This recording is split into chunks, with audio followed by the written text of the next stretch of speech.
Hello. Well, it's Labor Day weekend. I've been working on my 686 turbine locomotive using rivarossi Berkshire parts and a homemade shell, and that's what I got so far. As you can see, the paint alligated. I used two different types of paint like an idiot. Didn't pay attention. And then when I cleared over it, that happened. So eventually I'll sand it out, but I'm not sanding it out this weekend. So most of that stuff is made out of crap, basically. That right there is handmade. That's handmade. This is a piece of vinyl that I cut to shape. Popped it on top of there before I painted it.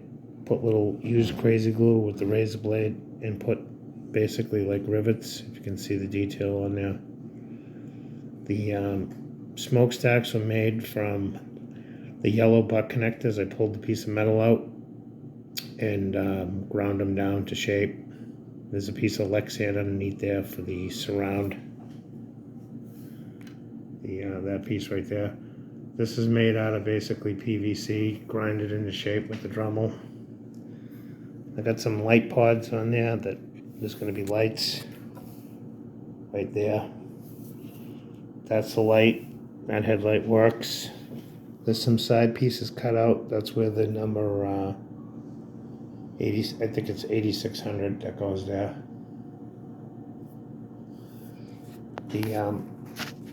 This here is all PVC pipe, kitchen drain, or bathroom drain actually. This section from here back is the Berkshire shell. I added a piece in the window where the window used to be. Cut my own window, made this ladder. I made that ladder out of a coil that I ripped out of a computer, a transformer. It's got heavy wire in it.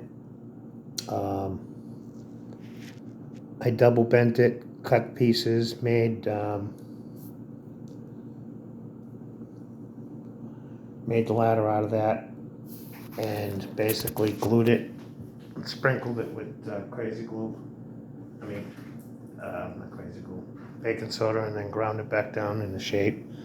See this stuff here? You'll notice it. See how it's got red coating on it? It's really thick. I made it out of that. It does bend, but you can bend it back into shape. I put the section in the back here. I don't know what that is on one of those trains, but I put that there. Rounded out the front windows. I added as much detail as I can. See what happened to the paint? It's horrible.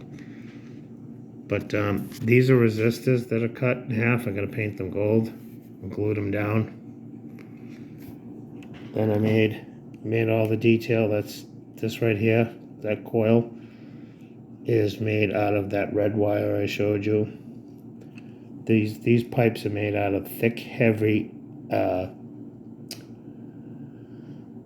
could be 8-gauge wire with pieces of shrink wrap over it to look like where it's joined together.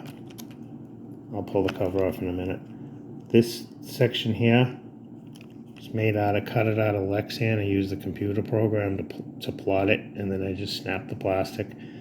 This is the same wire as this,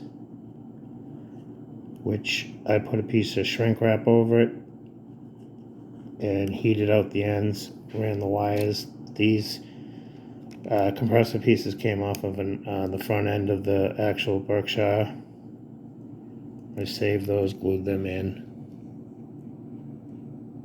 added some extra detail, whatever I could, from the photographs of one that I had. The shell is not screwed on, as you can see.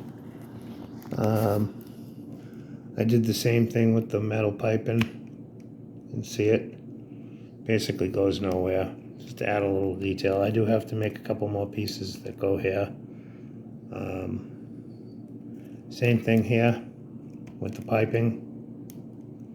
That piping goes all the way underneath the train. These pieces here are lexan, thin lexan. I got sheets of it from work. I don't know if you can see it. And what I do is I plot out. I use a CAD system, plot out, have the plotter score it after I draw it out, and then you can snap the pieces out. That's how I made that. The nose is a piece of lexan, then a piece of PVC that's been belt sanded down, and then another piece of lexan on the front. And you can see the rivets or the bolts or whatever. That's just like dots of crazy glue. Used a razor blade to make them. I still have to paint that. That's a piece of clear lexan that holds the light. I think that's it. This front whole section is made out of PVC. Well, actually Sintra. It's very soft. You can cut it with a razor blade. This bottom piece, the cow catcher, I still got to cut a hole in there for a coupling. But that's made out of lexan. I just bent it into shape. And then I used super glue and crazy glue from behind so it wouldn't try to straighten itself out. So there you have it. These trucks, they're just, I don't know where they came from. They're just junk. I cut them down and put the piece of rivarossi front and back on the back. It's a piece of clear lexan. Basically, I bent like a L or an S that adds spring to it to keep it down on the track.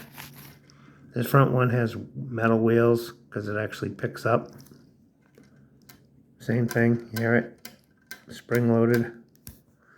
There's supposed to be some more stuff moving around here, but I don't think I'm going to bother doing that. To do that, I have to move this pin to that driver and then set up a linkage. It's just more place for it to bind up, so I don't think I'm going to do that. I'm very disappointed with the paint. I don't really know what happened. I've used this paint over and over before on other locomotives. I think it was the paint, the primer that I put down underneath the plastic, which really doesn't make any sense because it didn't alligate over here. But this is the original plastic. This is the PVC. So there was some sort of reaction. It didn't happen until I cleared it. So anyway, it happens. So this piece here was a piece of wood. I sliced it down with a razor blade and sanded it down. All this other garbage is just metal wire bent, and the handrails still need to be added. So I'll take the cover off there. So that's a piece of lead that's glued in for extra weight. This is a cheap 3-pole motor. It actually works really well with the flywheel on it. It's built slightly at an angle, so I had to pull this back so it acts more like a universal. There's really no binding on there at all. I've used these motors before. They work really well. Little temperamental if you